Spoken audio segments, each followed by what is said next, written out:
sempre ouvi, pelo menos quando fala de viagem no tempo, dos buracos de minhoca.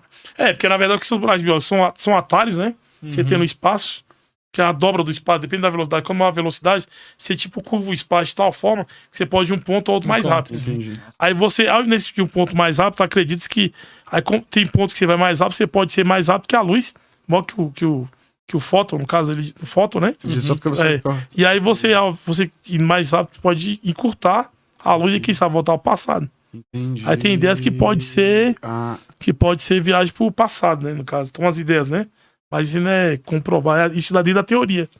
E tem um lance que os caras falam na teoria exatamente assim, de que você só começa a gente não conhece os viajantes do tempo porque eles só começam a partir do primeiro, né? Tipo, é a partir do primeiro buraco criado que aí eles fazem. É por isso que não é tipo, do tempo que criou. Tem uma série, um filme que... isso aí também é tudo eu vou desmistificar isso aí, porque a gente podia esse negócio de Volta pro Futuro, aquele filme, tem aquele filme, por exemplo, o filme pra mim mais real é o Interestelar.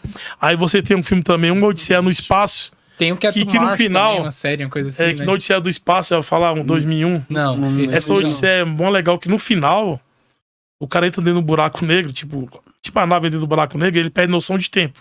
Aí ele abre várias portas e essas várias portas você vê mais velho, mais novo. E aí tipo dá a ideia de então ele perdeu noção de tempo, entendeu? Porque dentro do buraco negro essa noção de tempo não existe. Não existe. Você não sabe, entendeu? A física só existe até o horizonte de eventos, né? No limite ali. Passou de horizonte do evento, a física já não... você perde a noção de tempo, perde essas ideias, entendeu? Aí... Nossa, se isso acontece, acabaria com muitas coisas da física. Muita coisa. Essa ideia... depois a gente vai até discutir, sabe? Eu vou viajar pro futuro. A ideia então aqui, a ideia de viajar pro passado é outra coisa, né? Que no caso da viagem do passado, o que prevê a viagem do passado é a relatividade geral de Einstein. Que é, na verdade, nas equações de Einstein, quando os caras pegaram lá, tinha um cara chamado Universo de Gödel, foi Gödel, né? Escreve Gödel. Com tremazinho. Com tremazinho, mas é Gödel, Universo de Gödel. Na verdade, Gödel, ele era na verdade, ele estudava lógica, né? Matemática, eu fui bom em lógica e matemática, e conseguiu uma solução da equação de Einstein. Existem várias soluções. Quando você constrói um modelo matemático, esse modelo pode ter várias soluções. E nessas soluções, nós temos esse universo de Gödel, as equações dessa solução de Gödel, elas são soluções exatas das equações de Einstein. E nessa equação, ele prevê uma possibilidade de viagem no passado. Por quê? Porque existe o chamado time-like curves. Curvas tipo tempo. E essas curvas, nessa equação, ele mostra que essas, por exemplo, quando eu falo curvas tipo tempo, elas podem ser abertas ou fechadas. A nossa é aberta, a vida humana, não é? Não, se ela for aberta, se fosse aberta, teria a ideia de você ir pro futuro ou passado. Teria direção futuro e passado. Se for futuro e passado. É um só. Exatamente. Agora, se ela for fechada, que essa ideia de aberto e fechado é complicado, porque eu tenho que saber qual a direção do futuro e o passado.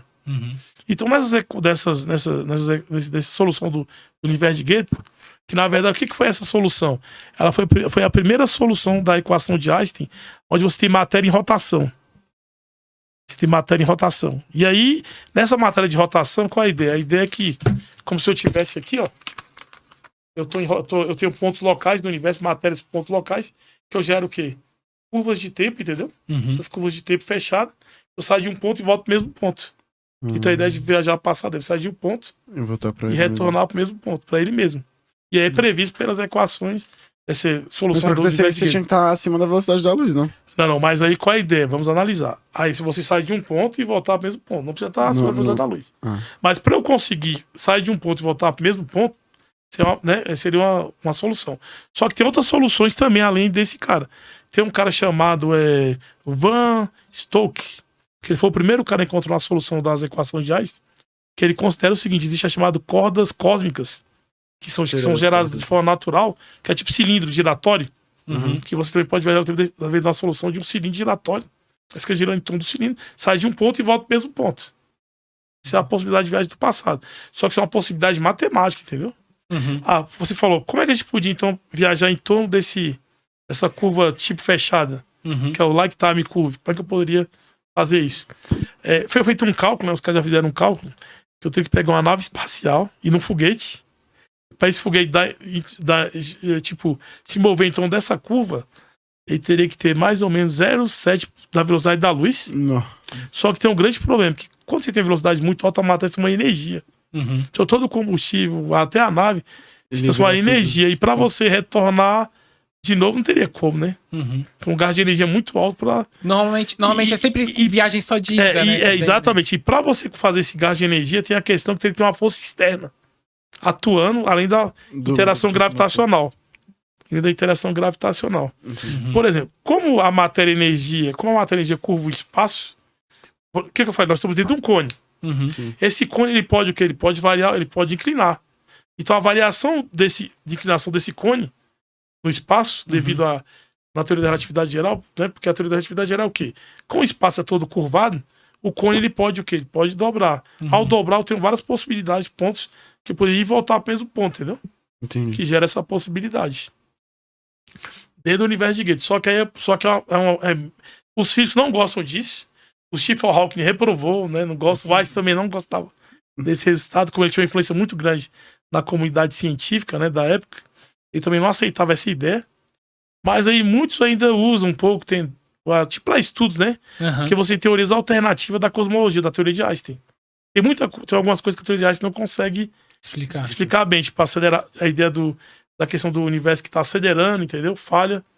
Até nesse negócio de... E tem outras falhas também na questão e outras falhas também que existem dentro da teoria. E aí os caras que têm teoria alternativa da relatividade. E aí gostam de usar o universo de Gödel como um ponto para discutir, como referência para discutir, né? São teorias alternativas. Mas o que os caras, eles aceitam essa ideia, né?